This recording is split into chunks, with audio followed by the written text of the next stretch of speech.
এক প্রবাসী ভাই বিদেশ থেকে আমারে মোবাইলে ফোন দিয়া শুধু কান্তাতেছে, তার হিক্কানির জন্য কথা কইতে পারে না। আমি জিগাইলাম বাইক না কাইন্দা কারণটা বলেন, কারণটা বলেন। এ আমারে কয় হুজুর 9 বছর একটানা বিদেশ করি, আমি আমার বউয়ের অ্যাকাউন্টে টাকা পাঠাইছি, আমার স্ত্রীর এমন কোনো সম্পদ নাই, এমন কোনো গয়না নাই, তারে কিনা দেই নাই, দামি মোবাইল কিনা দেই নাই। হুজুর গতকালকে আমার স্ত্রীটা আমার দেওয়া সকল টাকা পয়সা নিয়ে আমার পাশের বাড়ির একটা ছেলের সঙ্গে পলায়া গেছে। এ প্রবাসীদের স্ত্রীরা, তোমার স্বামী বিদেশের জমিনে বড় কষ্ট করে, বড় কষ্ট করে, বড় কষ্ট করে। আমি সবার কথা বলতেছি না। এই প্রবাসীরা নিজের রক্তরে পানি বানায়, শাক দিয়া ভাত খায়া, সবজি দিয়া ভাত খায়া তোমাদের কাছে মিথ্যা কথা বলে, গোস্ত দিয়া ভাত খাইছে। ওই প্রবাসীরা গতকালকে দেখলাম আমার এক ভাইজান আমার নিজেই কইতাছে, ফ্যান কিনতে গেছি বাজারে, প্যান্টের দাম শুইনা না কিনা চলে আসছি, পুরান প্যান্ট সিলাইয়া পড়তেছি। শুধু পোলাপানের পরীক্ষা শেষ হয়ে গেছে, নতুন বছর চালু হয়েছে, বই কিনা দেওয়া লাগবো, প্রাইভেট কোচিং মাস্টারের টাকা দেওয়া লাগবো। এ মা বোনেরা, যেই স্বামী প্রবাসে থাইকা বিদেশে থাইকা এত টাকা ব্যয় করে, এত টাকা নষ্ট করে, এত লক্ষ কোটি টাকা ব্যয় করে তোমার জন্য, নিজের রক্তটারে পানি বানাইতেছে, নিজের জীবন বিসর্জন করতেছে, কেমনে তুমি তোমার স্বামীর হকটা নষ্ট করতেছ?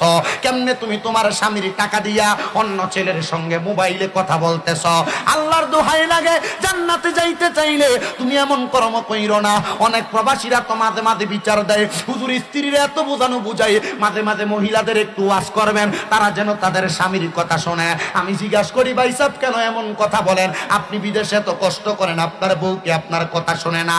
কয় হুজুর বিদেশে থাকি, কর্ম শেষ করে বাসার মধ্যে আইসা রুমের মধ্যে একটু কথা বলতে চাই, আমার কেমন ব্যস্ততা দেখায়। আমি বলি অমুক জায়গায় যাইও না, আমার স্ত্রী তত বেশি যায়। প্রত্যেক বৃহস্পতিবারে মনে হয় নিয়ম হয়ে গেছে, আমার স্ত্রী ঘুরতে না গেলে তার ভালো লাগে না। হুজুর আমি স্বামী তো বিদেশে, আমার স্ত্রী কোথায় যায় আমার মন টানে না। আমার স্ত্রীর আমি এই কথা বললে আমারে শুধু উত্তর দেয়, তুমি কি আমারে বিশ্বাস করো না? আরে বিশ্বাস করবো কারে, বিশ্বাস করবো কারে? তুমি মহিলা যদি তোমার স্বামীর কথা নাই শোনো, তোমারে আবার বিশ্বাস করবে কেন? আল্লাহর নবী ডাক দিয়া কই, উম্মতের দলেরা, একটা নারীকে যদি আমি আদেশ করতাম তুমি সেজদা করো আল্লাহর পরে কাউকে, তাহলে আদেশ করতাম তার স্বামীর পায়ে সেজদা করার জন্য।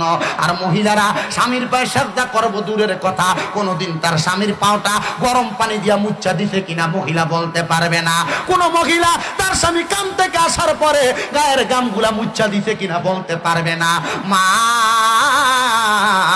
আল্লাহর দোহাই লাগে, তোমাদের পায়ে হাত দিয়া কই, তোমরা যদি জান্নাতে যাইতে চাও গো মা, তোমরা তোমাদের স্বামীর খেদমত করো, স্বামীর কথা মানো, স্বামীর কথার উপরে কথা বইল না, স্বামীর আদেশের উপর আদেশ কইল না। কারণ তোমার স্বামী তোমার চাইতে বেশি বুঝে বিদায় তোমার কাছে ওই মহিলা, তোমার কাছে তাকে বিবাহ দেওয়া হয়েছে। আর নচেত তোমার কাছে বিবাহ দেওয়া হইতো না, তোমাকে তার সঙ্গে আবদ্ধ করানো হইতো না। ও মহিলারা, স্বামীর অবাধ্য হওয়ার কারণে জাহান্নামে থাকবা, আর তোমার স্বামীকে আল্লাহ তাআলা জান্নাতি 70টা হুরের সঙ্গে বিয়া দিয়া দিব।